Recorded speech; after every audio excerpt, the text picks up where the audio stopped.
Mo kí gbogbo lé ẹ kúlé níbẹ̀ yẹn ara lé. Mo rò pé gbogbo wa náà láti rí fídíò àlàyé tí Lady K ṣe nípa ọ̀rọ̀ ìgbésí ayé àti ipa ìrìn àjò tí Lady K ṣe púpọ̀.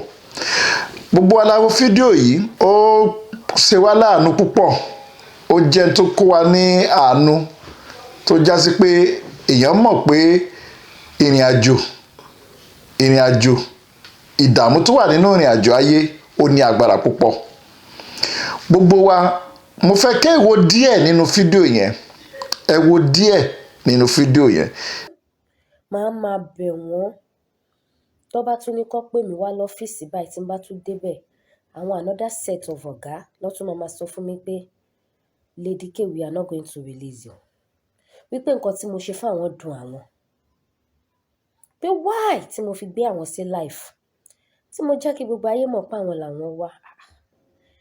Mo ní ṣé ẹ̀yin fẹ́ wá ṣiṣẹ́ kí anybody má mọ̀ ni? Wọ́n ní kí n má béèrè.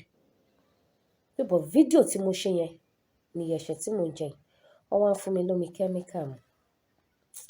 Ìyà tó jẹ mí ní ọgbà DSS. Mi ò rí irú ẹ̀ rí. Gẹ́gẹ́ bí ọ̀rọ̀ tí ọmọbìnrin Lady K yìí sọ, nígbà tí ìṣẹ̀lẹ̀ náà ṣẹlẹ̀, wọ́n mú Lady K, wọ́n nà án débi pé nínà tó na Lady K ó ní agbára púpọ̀. Ìnà tó yẹ kí wọ́n na ọmọkùnrin ni wọ́n na ọmọbìnrin bẹ́ẹ̀.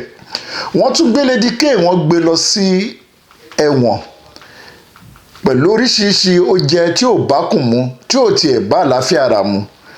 Oríṣiríṣi ẹ̀wà àti gàrí olókùúta àti ọ̀pọ̀lọpọ̀ nǹkan míì tó já sí pé kò sí ara láǹfààní.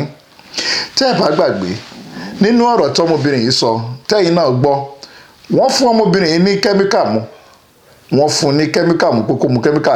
Nínú ìtọ́wásí wa ní àánú púpọ̀ jù nínú ọ̀rọ̀ obìnrin yìí náà ni pé ẹ wo kẹ́míkà tó fún ọmọbìnrin yìí mu. Ẹ wo Lady K nígbà tó fi ń jẹ́ Lady K. Ẹ wo bí Lady K ṣe wà nísìnyí. Pẹ̀lú gbogbo ọ̀rọ̀ tí Lady K sọ, pẹ̀lú gbogbo ibi tí Lady K ń lọ, Lady K wọ́n try láti lo oògùn láti fi kí ara ẹ̀ ṣùgbọ́n kò meet up. Kí ni ẹ̀ ṣiṣẹ́? Mo wá rọ gbogbo ẹ̀yin Nàìjíríà ni mo fẹ́ pè. Ẹ má fojú pé kí ni ọmọbìnrin yìí sọ. Ẹ má fojú pé kí ló ń bá wa. Ẹ má fojú pé tó òun náà fẹ́ sọ tẹnu ẹ̀. Ẹ sì má sọ pé Ọlọ́run mú kí ló ń wá káàkiri. Torí ọ̀pọ̀lọpọ̀ èèyàn ló sọ pé Ọlọ́run mú kí ló ń wá káàkiri tó lọ ń jókòó sí ilé Ìgbòho. Ọ̀pọ̀lọpọ̀ èèyàn ló sọ irú ọ̀rọ̀ yẹn lẹ́nu pé òun gan ò jókòó sí ilé ara ẹ̀, òun lọ ilé Ìgbòho náà fi mú. Ọpẹ́ ni fún Ọlọ́run ọba. Ọpẹ́ ni fún Ọlọ́run ọba pé tó wọ́n mú Lady K, wọ́n gbé lọ, ó jìyà, ó padà wálé. Ó ṣeéṣe bóyá ìyà tọ́lọ́run ní Lady K ò jẹ láyé, òun ló ti jẹ nísìnyí. Àmọ́ gbogbo tí Lady K náà ṣe sẹ́yìn, bóyá ibi tọ́lọ́run ti fẹ́ yọ ìyà yẹn fún nìyẹn, mi ò mọ̀ ó, èmi ò lè sọ. Ṣùgbọ́n èyí tó ṣe kókó bẹ́ẹ̀, tó ṣe pàtàkì jù bẹ́ẹ̀, ẹ má gbàgbé pé nínú àwọn tó ń jà fún ilẹ̀ Yorùbá, pé kí Yorùbá dúró ní Lady K náà wà. Akitiyan pé báwo ni ilẹ̀ Yorùbá ṣe fẹ́ dúró. Akitiyan pé tó báwo ni Ìgbòho ṣe fẹ́ rọ́nà gbégbà. Akitiyan pé tó mọ́tò pẹ̀lú Ìgbòho, òun ló ṣe Lady K, ló fa sábàbí tó fi mú Lady K. Òun ló fa sábàbí gbogbo ilé tí ẹ̀ ń gbọ́ yìí. Mo wá fẹ́ kó já sí pé gbogbo ẹ̀yin tẹ́ ń ro èròkúrò lérí ọ̀rọ̀ ọmọbìnrin yìí pé kí ló ń wá káàkiri tó fi fún ní kẹ́míkà mu, kí ló ń wá káàkiri tí ò jókòó sílẹ̀, tó bá já sí pé onílé ni kò ní máa lọ sùn lé Ìgbòho. Àwọn ọ̀pọ̀lọpọ̀ èèyàn ló sọ irú ọ̀rọ̀ bẹ́ẹ̀ lóríṣiríṣi lọ́tùn lósì. Ṣùgbọ́n yẹn kọ́ la fẹ́ sọ, ó ti ṣẹlẹ̀, ó ti ṣẹlẹ̀. Mo rọ gbogbo ẹ̀yin tí ẹ wà nínú ilé, mo rọ gbogbo ẹ̀yin abiyamọ, mo dẹ̀ rọ gbogbo ẹ̀yin tí ẹ jẹ́ Yorùbá, tọkàntọkàn tẹ jẹ́ aláàánú Yorùbá, ẹ bá mi ṣàánú Lady K. Gbogbo ọ̀nà tẹ bá mọ̀ pé ẹ lè fi fún ní oògùn. Àwọn oríṣiríṣi oògùn wà tí ń bẹ nílẹ̀ Yorùbá. Oògùn tó fi ń fọnú wà, àpàrùn dẹ̀ wà. A ní Yorùbá ní àpàrùn tó dáa lọ́wọ́, bẹ́ẹ̀ sì ni Yorùbá ní oògùn tó fi ń fọ ẹ̀jẹ̀ tó fi ń fọnú, ó wà lọ́dọ̀ Yorùbá. Ẹ bá mi ran Lady K lọ́wọ́ pẹ̀lú oògùn wọ̀nyí, kó fi gbádùn àlàáfíà ẹ̀, kó fi rí ilé ayé ẹ̀ lò. Ẹ wo Lady K tí ẹ ń wò yìí, ó ti yàtọ̀ sí Lady K tá a máa ń wò tẹ́lẹ̀tẹ́lẹ̀. Tẹ́ bá wo fọ́tò Lady K nsìn, bó ṣe ń sọ̀rọ̀ àti ṣe sí ẹ̀, ó ti yàtọ̀. Ẹ̀yin Yorùbá ẹ dìde, ẹ jẹ́ ká gbárùkù tira wa, ẹ jẹ́ ká ran ara wa lọ́wọ́. ìbáṣọkùnrin ìbáṣọbìnrin, ẹ bá mi fa Lady K mọ́ra, ẹ bá mi ràn lọ́wọ́ kórípó lóògùn, kórípó gbádùn, káre ẹ padà sípò. Gbogbo ẹ̀yin tọ́lọ́run bá ràn lọ́wọ́, bóyá owó lẹ fẹ́ fi ran Lady K lọ́wọ́ ni ẹ bá mi fowó ràn lọ́wọ́, àbí ẹ fẹ́ fi ìmọ̀ràn ràn lọ́wọ́, ẹ bá mi ràn lọ́wọ́. Pàápàá jùlọ ẹ̀yin doctors tẹ́ jẹ́ ti Yorùbá, ìjìnlẹ̀ Yorùbá, ẹ bá mi ràn Lady K lọ́wọ́ pẹ̀lú gbogbo tá à ń rí yìí àti tá a ti fojú rí. Ìgbòho náà làwọn ń tọrọ lọ́dọ̀ Ọlọ́run pé kí wọ́n fi Ìgbòho lọ́rùn sílẹ̀, kán fi Ìgbòho sílẹ̀. Àmọ́ mo mọ̀ pé gbogbo tó ń ṣẹlẹ̀ lérí Ìgbòho yìí, mo fẹ́ kí gbogbo yín mọ̀, ó yé Ọlọ́run ọba. Ẹ̀dá Ọlọ́run kan ò tó ẹ̀dá kan gbé pamọ́ o, kò sẹ́dá kan tó lè múyàn. Ọlọ́run ọba nìkan ló lè ṣe gbogbo kan. Ìdí tí Ìgbòho fi wà níbi tó wà lónìí, ó yé Ọlọ́run. Ìdí tọ́lọ́run fi ní kí Ìgbòho, káwọn ọlọ́pàá, àwọn mílítírì kan fi wọlé, kán wá fi wá ká Ìgbòho mọ́lé tán fi rí Ìgbòho, ó yé Ọlọ́run, kò yé ẹnìkankan. Gbogbo tó ń ṣẹlẹ̀ yìí kò yé ẹnìkankan. Tí Ìgbòho bá ń bẹ ní Nàìjíríà, bóyá wọ́n á ti pa Ìgbòho, àbáwa Yorùbá náà kọ́ ni. Àwa Yorùbá olójú méjì ni wá, ẹlẹ́nu méjì ni wá. Gbogbo tó dẹ̀ ṣẹlẹ̀ yìí náà lọ́tún lósì náà ó lọ́wọ́ Yorùbá nínú. Ọ̀tá òde ò lè pààyàn tí kò bá lọ́wọ́ ọ̀tá ilé nínú. Ó sọ wọ́n kí ará àta kó wá lóun fẹ́ wọlé èèyàn láti wá pààyàn. Ará ilé náà ló máa mọ ní tó máa ń pa ni. Ará ilé ló mọ ibi tí yẹn kù sí. Mo dẹ̀ tún wá rọ gbogbo àwọn tó ń bẹ nílẹ̀ Bẹ̀nẹ̀.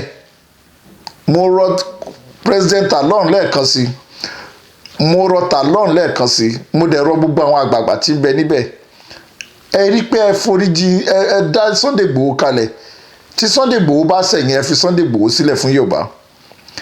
Ẹ dá Sunday Igboho kalẹ̀, ẹ jẹ́ kí Sunday wálé nírọ̀rùn àtàlàáfíà. Gbogbo Nàìjíríà ló ń retí pé kẹ́ fi Sunday Igboho kalẹ̀. Yorùbá náà lẹ́yìn náà, gbogbo ẹ̀yin Bẹ̀nẹ̀ tí ẹ wà níbẹ̀ ní Kútọ̀nù, ọ̀pọ̀lọpọ̀ yín ní Yorùbá, ẹ̀yin náà sì mọ bó ṣe rí.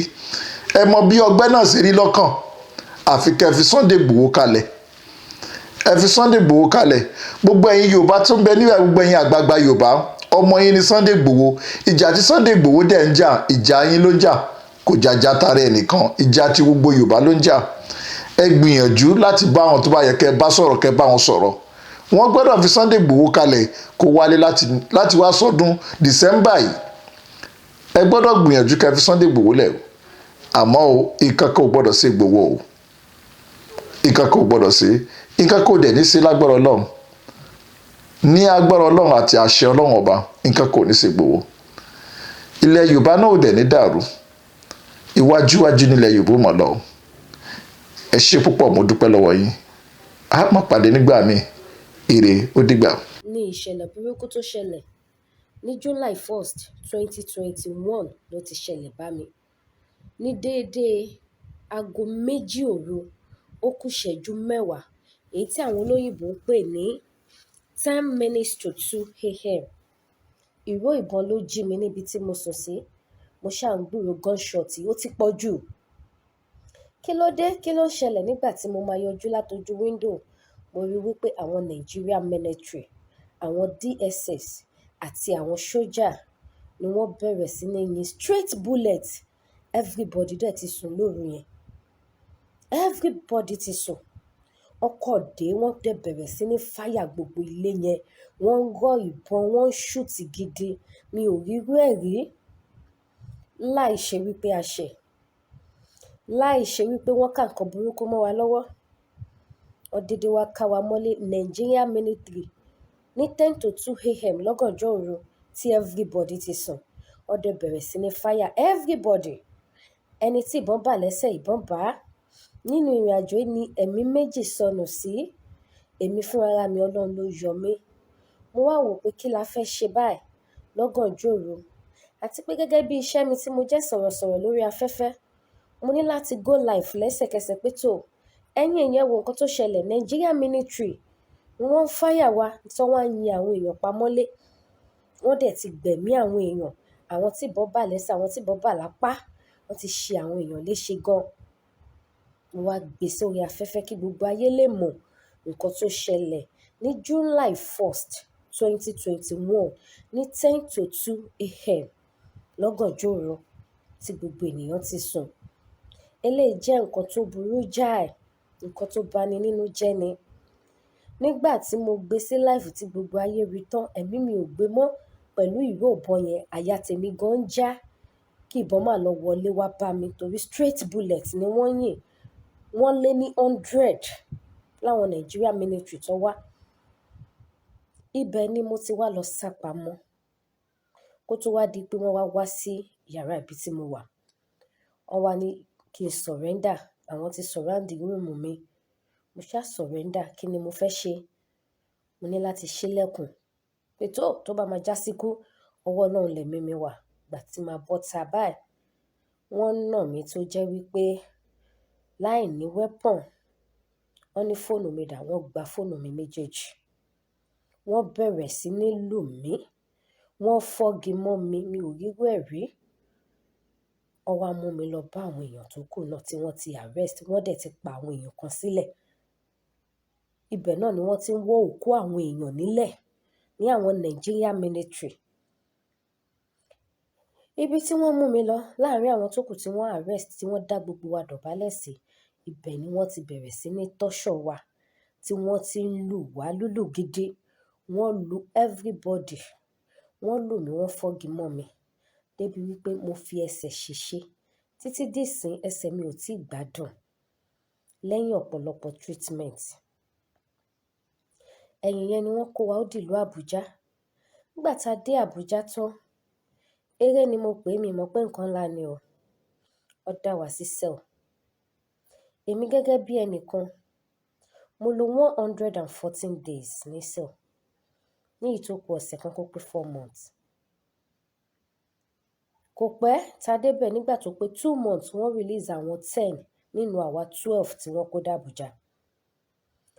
Àwọn ọ̀gá yẹn wá pè mí. Wọ́n ní Lady K. Mo ní sir. Wọ́n ní ṣé mo mọ̀dí táwọn ò ṣe ní release mi kí n lọ lé mi. Mo ní mi ò mọ̀, kí ni mo ṣe? Ẹ ká weapon mọ́ mi lọ́wọ́. Mi ò pààyàn, mi ò jalè, mi ò kidnap, mi commit any crime. Wọ́n lóòótọ́ ni gbogbo nǹkan tí mo kà sílẹ̀ pé ṣùgbọ́n mo bà mission àwọn jẹ́. Pé torí èmi ni mo jẹ́ kí gbogbo ayé mọ̀ wípé àwọn làwọn wá attack ilé Chief Sunday Igboho. Wọ́n lèmi ni mo jẹ́ kí gbogbo the whole world mọ̀ látara wípé mo gbé sí live lẹ́sẹ̀kẹsẹ̀ tí incident yẹn ṣẹlẹ̀. Wọ́n ní nítorí ìdí èyí option méjì làwọn ní fún mi. Is either káwọn pa mí or káwọn rán mi lẹ́wọ̀n. Wọ́n ní táwọn ò bá fi rán mi lẹ́wọ̀n, àwọn máa pa mí ni. Torí mo bà mission àwọn jẹ́. Mo bẹ̀rẹ̀ sí ní sunkún pé ẹ ṣàánú mi. Àwọn ọmọ mi kéré. Èmi nìkan ni ìyá mi bí, ìyá mi ti dàgbà. Ìyá mi tún wà lábàrápá. Ẹ jọ̀ọ́ torí Ọlọ́run ẹ ṣàánú mi. Ẹ má pa mí fún àwọn ọmọ mi. Àwọn ọmọ mi ṣì kéré. Wọ́n ní kò ṣe ọ̀rọ̀ ẹ̀bẹ̀ lọ̀rọ̀ tó wà lẹ́yìn. Pé mo ṣàrí pé àwọn ti release àwọn 10, ó kù àwa méjì. Pé bọ̀tí tó jẹ́ ẹ̀ṣẹ̀ ti tèmi. Táwọn torí ẹ̀ ó dì mí làwọn ti sọ fún mi. Èmi ni mo gbé àwọn sáyé. Èmi ni mo jẹ́ kí gbogbo ayé mọ̀ wípé àwọn làwọn attack ilé Sunday Igboho. Mo bẹ̀rẹ̀ sí ní bẹ̀ wọ́n pẹ̀lú bí mo ṣe bẹ̀ wọ́n tó. Àwọn people fi ìyà jẹ mí. Wọ́n fún mi lómi kẹ́míkà mu. Ẹ̀wà tí ò jiná. Ráìsì tí ò jiná. Èmi nìkan ni wọ́n tì mọ́nu yàrá kan fún 140 days. Kò sí fan, kò sí AC. Nínú ooru burúkú ni mo wà. Màá máa sunkún, màá máa bẹ̀ wọ́n. Tó bá tún ní kó pè mí wá lọ́fíìsì báyìí tí n bá tún débẹ̀, àwọn another set of ọ̀gá lọ́tún máa sọ fún mi pé Lady K, we are not going to release you. Wípé nǹkan tí mo ṣe fún àwọn dùn àwọn. Pé why tí mo fi gbé àwọn sí life. Tí mo jẹ́ kí gbogbo ayé mọ̀ pé àwọn làwọn wá. Mo ní ṣé ẹ̀yin fẹ́ wá ṣiṣẹ́ kí anybody má mọ̀ ni? Wọ́n ní kí n má béèrè. Pé but fídíò tí mo ṣe yẹn ni ẹ̀ṣẹ̀ tí mo jẹ. Wọ́n wá fún mi lómi kẹ́míkà mu. Ìyà tó jẹ mí ní ọgbà DSS. Mi ò rí irú ẹ̀ rí. Mi ò rí irú ẹ̀ rí ní ayé mi, kọ́ lọ má jẹ́ kí n rí irú ẹ̀ mọ́. ṣùgbọ́n fún àtìlẹ́yìn gbogbo àwọn ọmọ káàárọ̀ oòjíire, wọ́n gbìyànjú gbogbo agbára wọn, wọ́n jẹ́ kó make sure wípé wọ́n gba lọ́ọ̀yà tó dángájíá fún mi. Lọ́ọ̀yà yẹn ṣiṣẹ́, wọ́n kó ti gbogbo ohun tó yẹ kó kó ti pé ọmọbìnrin yóò ṣẹ̀, kò pààyàn, kò commit any atrocity, kò commit any crime. Why tẹ́ ń tì mọ́lé? Ṣùgbọ́n wọn ò lè sọ fún àwọn èèyàn ń ta wípé nítorí nǹkan báyìí láwọn ṣe ń tì mí mọ́lé. Èmi nìkan ló sọ fún, tí lọ́ọ̀yà ṣàfi fáìlì case tó fi gbà mí jáde. Ìgbà tí lọ́ọ̀yà tún máa gbà mí jáde, wọ́n tún pè mí ní wọ́n náà wọn pé Lady K, àwọn máa rán ẹlẹ́wọ̀n ni o, ọ̀ọ́kọ́lọ́, ọ̀ọ́kàwọn pa ẹ̀. But mo dúpẹ́ pé lọ́ọ̀yà rí mi gbà jáde kúrò lákàtà wọn. Àtìgbà tí mo ti wá kúrò ńbẹ̀, mi ò gbádùn láti gba ara omi kẹ́míkà tí wọ́n fún mi mu. Mo ti náwó, mo ti gba treatment. Mo ṣì wà lẹ́nu ẹ̀ dìsín.